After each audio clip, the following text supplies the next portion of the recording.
technical difficulty last time, so we're just making sure the timer is on. Okay. Hi, Jordan. How are you today? Doing pretty good. Yeah? Yeah. Okay, that's great. My name is Taylor, and I am a counselor in training at Hood College. I am under the direct supervision of Dr. Catul. So I'm going to provide you with her contact information if you ever had any questions or concerns about our time together. I want you to feel very comfortable and know that you can go to her as well as reach out to me. Have you been in therapy before, or is this? No, this is actually my first time. Oh, okay. Yeah. Okay, well, I'm very happy to have you here. So we're going to go into a few things. First and foremost, this is a safe space. Everything that you and I discuss is confidential, with a few exceptions. And I'm going to talk to you about informed consent because I am a mandatory reporter. So if you were to inform me that you were in imminent danger, I would have to report that. If you were to inform me that you intend to harm yourself or someone else, that is something that I would also have to report. I just want to add a little clarification on that one. I know that it is pretty common for people to have what we call passive suicidal thoughts. So just because you're having a bad day and you had a thought that seemed a little bit dark, I don't want you to feel like you cannot share that with me. That is something that you are always safe to share. I only report if I am feeling very sure that you are intending to hurt yourself or someone else. Okay. Does that make sense? Yeah. Okay. And then I also have to report abuse, neglect of like a child, an elderly person, or someone who is vulnerable, meaning somebody that cannot consent for themselves. Okay. And then there's another situation where if I were subpoenaed by a judge, I would do my best to share the bare minimum. So I would never go in there and talk about everything we went over in our sessions. I would only discuss things that were directly asked of me and cooperate with the legal process. Okay. So, does that make sense? Yeah. Okay. Okay. And then the last thing is if you have a primary care provider that you work with, and you would like me to release information about our sessions, or if there was something going on in your life where you wanted me to speak to somebody in your family, I would only speak as much as you are comfortable, but you can sign a consent form and I would be able to speak to them. Okay, that's awesome. Okay, so we today are going to be having a 10-minute session, and we can go ahead and get started. Now that we've talked about all sort of the behind the scenes stuff, is there anything specific that brought you in today? Yeah, I got accepted to college recently, and it's really a big step for me. The college that I was accepted to is my top choice, but it's also 2 hours away. Okay. And I've actually never really been anywhere far from home before, for an extended amount of time, and I've never been away from my friends or my family that way, and so I'm just really nervous about starting that big step for me. Okay. Well, first of all, congratulations on getting into your first choice. Yeah, that's very you. exciting. So in terms of your friends and family, what are you feeling when you think about being away from them for the first time?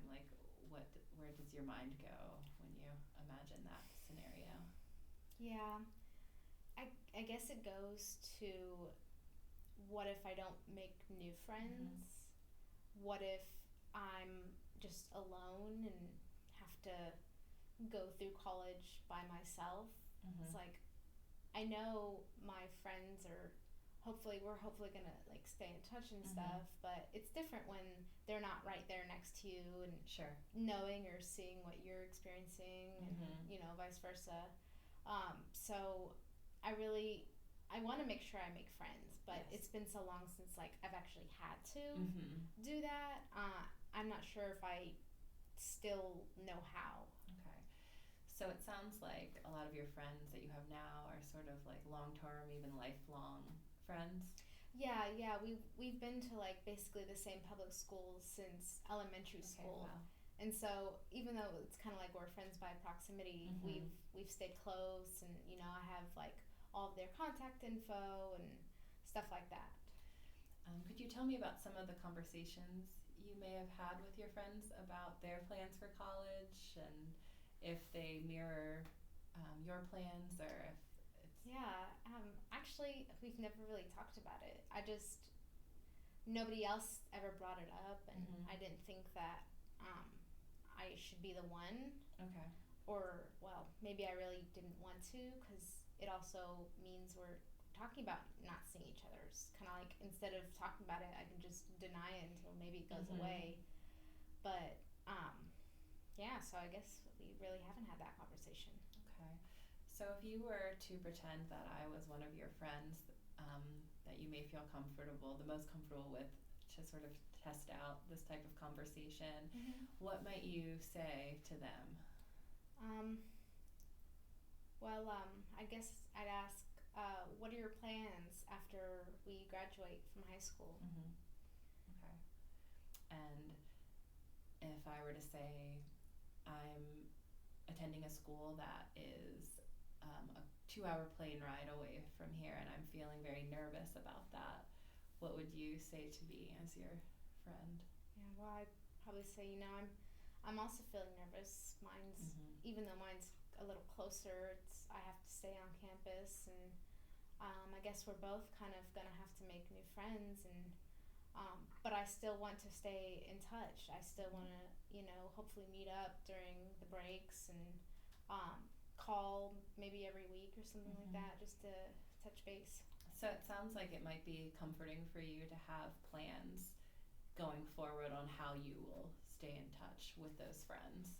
Yeah, I think establishing it beforehand helps me know, like, that we're actually gonna talk. We're actually gonna stay in contact rather than kind of leaving it open. It's like, well, what if they don't call me? Does that mean they don't want to be my friend anymore, Mm-hmm. since we don't have like that Mm-hmm. close proximity? Now it's just like a big distance. Mm-hmm. And so, are they only friends with me because we've been all to the same public school? Mm-hmm. Or so I think having that plan in place will kind of assure me, like, that's not the case. They still want to Yes. keep in touch. Okay. Yeah, that makes sense. Yeah. And in regards to your parents, do they seem to be having feelings about you being further away? Have those conversations happened, and what have they Yeah. shared? Yeah, we've talked about it a little bit, and they're really excited for me. Mm-hmm. They kind of pushed for it since they both went to college, and they kind of expected me to do the same, and so I'm kind of following that. And Mm-hmm. but we're still really close. So we've talked about me coming home, obviously, for every break. Um, maybe like texting every night just to touch base, or calling like once a week, like I talked about doing with my friends too. Mm-hmm. But I feel like it's going to be even harder being away from my family than my friends, just Mm-hmm. because, like I said, I've never really been away from them for an extended period of time. So I don't know what that's going to feel like. Mm-hmm. And do they have the ability to come and visit you on any kind of basis that you could have scheduled? Well, they both work, Mm-hmm. and we're not exactly rich, Mm-hmm. so I don't really want to ask them to do that for me. It's probably make more sense for me to come to them. Mm-hmm. And I don't want to have them shoulder that burden of, oh, we should go up and see our daughter. Mm-hmm. So I don't want them to have to worry about me in that way. Yeah. And a couple things you mentioned when you talked about your friends and if maybe they were only friends by proximity or with your parents to feel burdensome. It sounds like you're sort of putting yourself in the position of the one who's the burden or the like. Well, does that make sense? Yeah. I would say that you're probably right about that, and I'm maybe selling myself short Mm-hmm. on how much I can rely on them. Mhm. But at the same time, they won't be with me, so I basically won't be able to. Mhm. And I just want to make sure that I can make those new friends. Yes. That I can rely on. Okay. Who are like right there next to me. Who are experiencing what I'm experiencing or seeing what I'm experiencing. Mhm. Instead of having to update them every week. And that's a Mhm. lot of work, you know, It is. trying to remember everything. Mhm. Okay, so it sounds like in our sessions going forward that we can definitely go deeper and talk more about your relationship with your friends and family and your concerns about entering school and living further away, Mm-hmm. but that also maybe you might want to speak more about some of your concerns about making new friends. Yeah. And work on some of those, like, for lack of a better term, like friendship skills that you would use going forward in a new environment. Yeah. So, Yeah. does that sound good? Mm-hmm. Okay. Well, it was really nice to meet you, Jordan, and I look forward to seeing you in the future. All right. Thank you. Thank you.